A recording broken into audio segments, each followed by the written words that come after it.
आप सभी को ये सूचना देनी है कि जिस प्रकार से हमने पहले हिंदू लीगल फंड आरंभ किया था और उस हिंदू लीगल फंड का सदुपयोग इस समय हो रहा है और बड़े बड़े एंटी हिंदू लोगों को नोटिसेस भी जा रहे हैं, उनके विरुद्ध मुकदमे भी कायम होने का कार्य आरंभ हो रहा है। इसी प्रकार से अब हम एक हिंदू एक्शन फंड भी आरंभ कर रहे हैं। इस हिंदू एक्शन फंड में ग्राउंड पे काम कर रहे लोगों को, जैसे घर वापसी है, धार्मिक आयोजन है, ऐसे लोगों को हम फाइनेंशियल सपोर्ट भी देंगे। जो बड़े कार्यक्रम है उनका आयोजन भी करेंगे और आप लोगों की सलाह के अनुसार हम सब लोग मिलेंगे अभी 30 अक्टूबर को। 30 अक्टूबर से 1 नवंबर तक एनुअल समिट इस बार का, और उसमें ये हिंदू एक्शन प्लान भी फाइनलाइज किया जाएगा।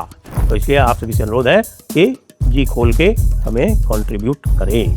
लिंक नीचे डिस्क्रिप्शन में दिया हुआ है। नमस्ते।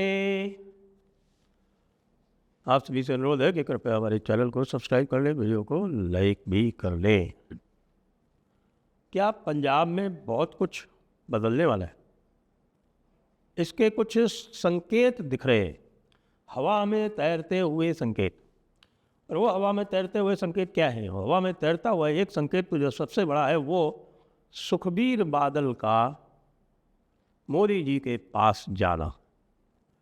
और सुखबीर बादल जो है मोदी जी के पास पिछले बताया जा रहा है कोई 3 वर्ष से नहीं गए, और ये भी बताया जा रहा है कि कई बार उन्होंने समय भी मांगा लेकिन उनको समय दिया नहीं गया।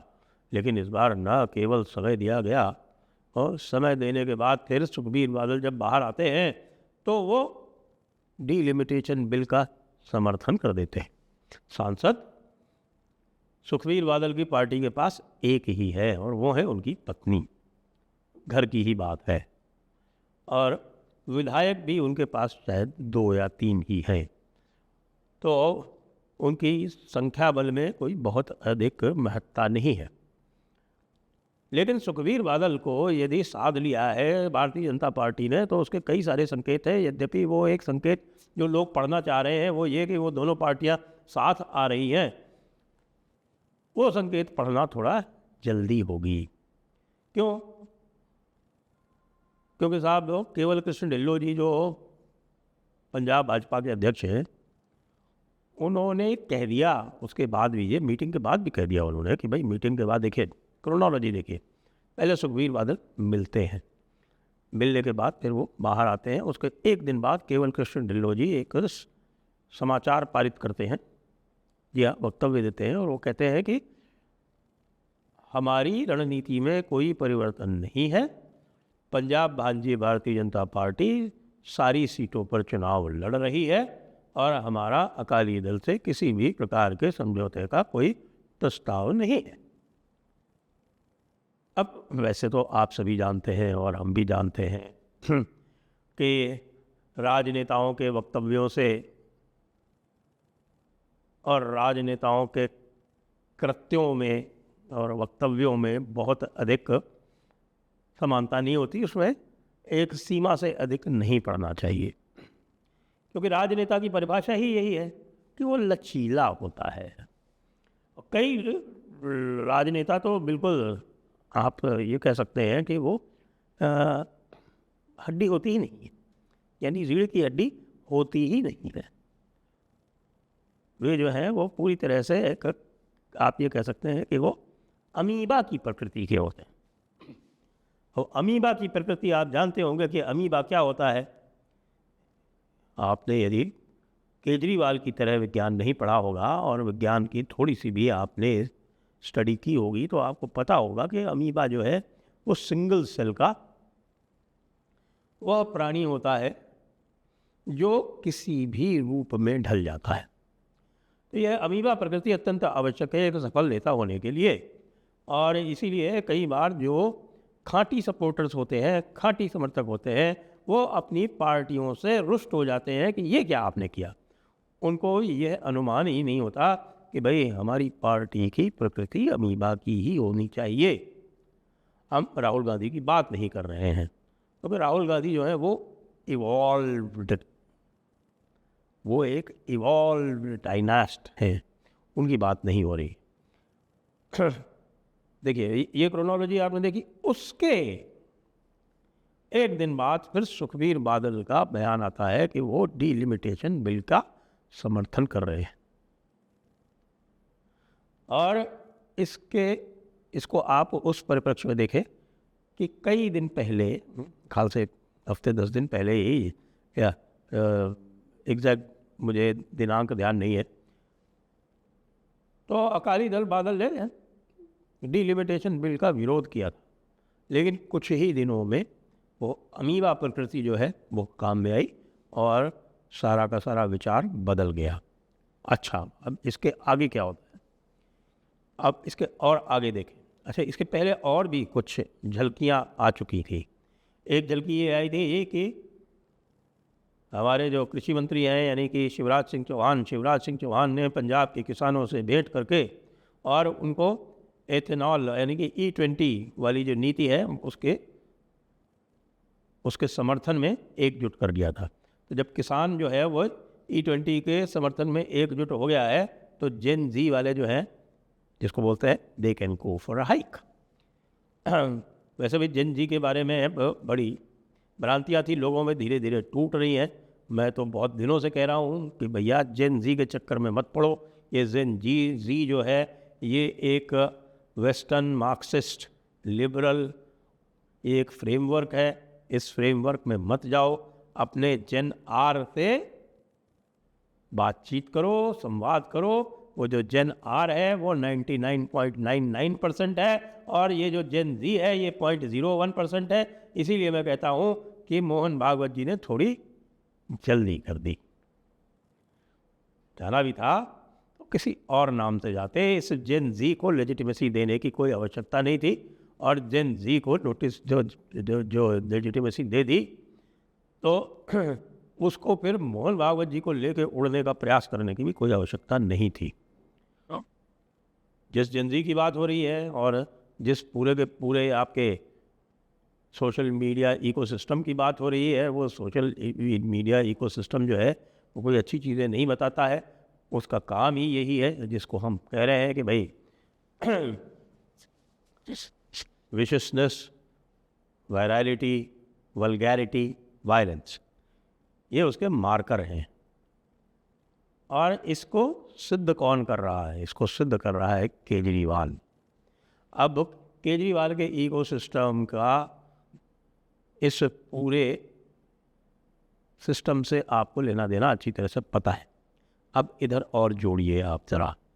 सुखबीर बादल का स्टेटमेंट आपने सुन लिया, उधर आपने जो है ये जेन जी का जो पूरा मूवमेंट है वो फ्लॉप होता सा भी देख लिया। फ्लॉप होते होते यद्यपि पार्टी जो है वो जो कॉकरोच जनता पार्टी है वो पूरी तरह से आम आदमी पार्टी के ग्रिप में है, लेकिन जनता में उसकी जो स्वीकार्यता है वो लगातार कम हो रही है।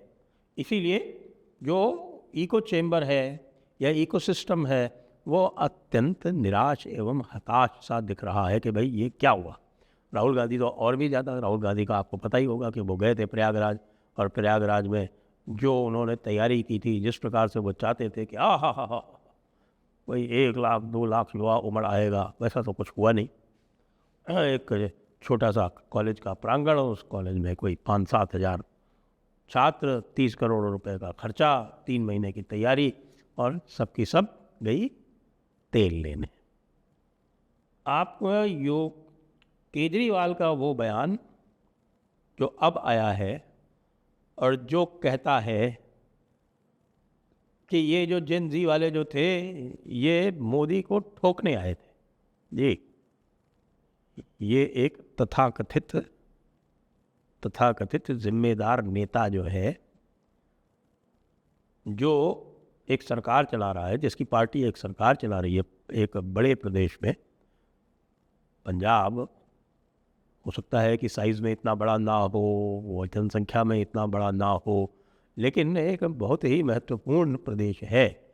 न केवल एक महत्वपूर्ण प्रदेश है, उसकी अपनी एक अलग से सांस्कृतिक पहचान भी है, तो उसको किसी भी प्रकार से अनदेखा नहीं किया जा सकता। उस पंजाब में बैठा हुआ, उस पंजाब की पार्टी का बॉस, उस पंजाब में राज्य करने वाली पार्टी का बॉस, जो एक प्रकार से पंजाब का मुख्यमंत्री पंजाब के मुख्यमंत्री की बैक सीट ड्राइविंग कर रहा है, डी फैक्टो चीफ मिनिस्टर बना हुआ है, वो ये कह रहा है कि वो ठोकने आए थे। ठोकने आए थे, ठोक नहीं पाए। अब ये असली बात इसके मुंह से निकल गई, क्योंकि अब इसके कहने से ऐसा लग रहा है, ऐसा प्रतीत हो रहा है कि इसकी जो भी योजना थी वो सफल हुई नहीं है।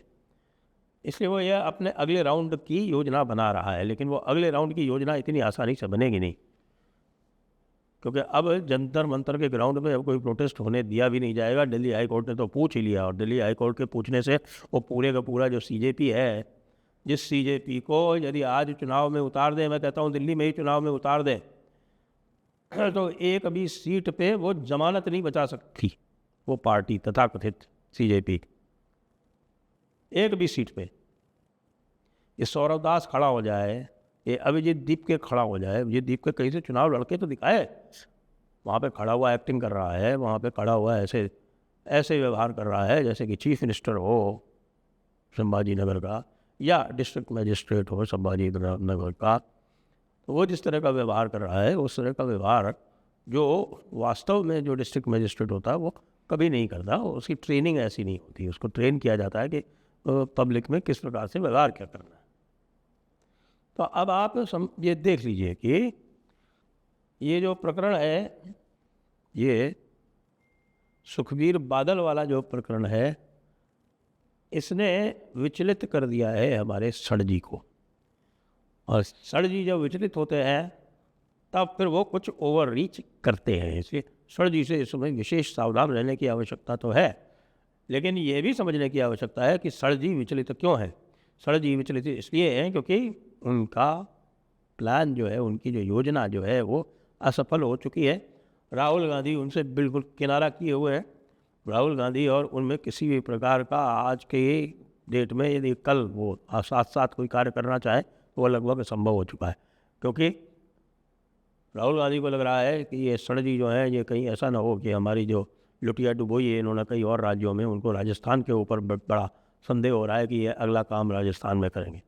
और राजस्थान में करेंगे, 2-4% वोट भी इधर से उधर कर दिए तो कार्यक्रम हो जाएगा, कांग्रेस का कार्यक्रम हो जाएगा। क्योंकि एक मुद्दा विहीन जब चुनाव होता है तो भाजपा और कांग्रेस का जो वोट है राजस्थान में, और उसमें 1% से कम का ही अंतर रहता है। आप पिछले 2-3 चुनाव देख लीजिए, ज़्यादा अंतर नहीं रहता। और लैंडस्लाइड आती है, 2013 की आई थी या 2003 में आई थी, वो कभी कभी आती, वो सदैव नहीं आती, बाकी अंतर बड़ा कम रहता है। इसलिए ये सुखबीर बादल वाला प्रकरण हुआ है, ये आउट ऑफ सिलेबस तो है, जैसा हमारे धीरेन्द्र जी ने कहा था कि आउट ऑफ सिलेबस आ गया, ये आउट ऑफ सिलेबस तो है, लेकिन उसने केजरीवाल को पूरी तरह से हिला दिया है। और केजरीवाल के हिलने के कारण ये पूरा जो सीजेपी आंदोलन है यह भी अब हिल गया है। जय हिंद, जय भारत, वंदे मातरम।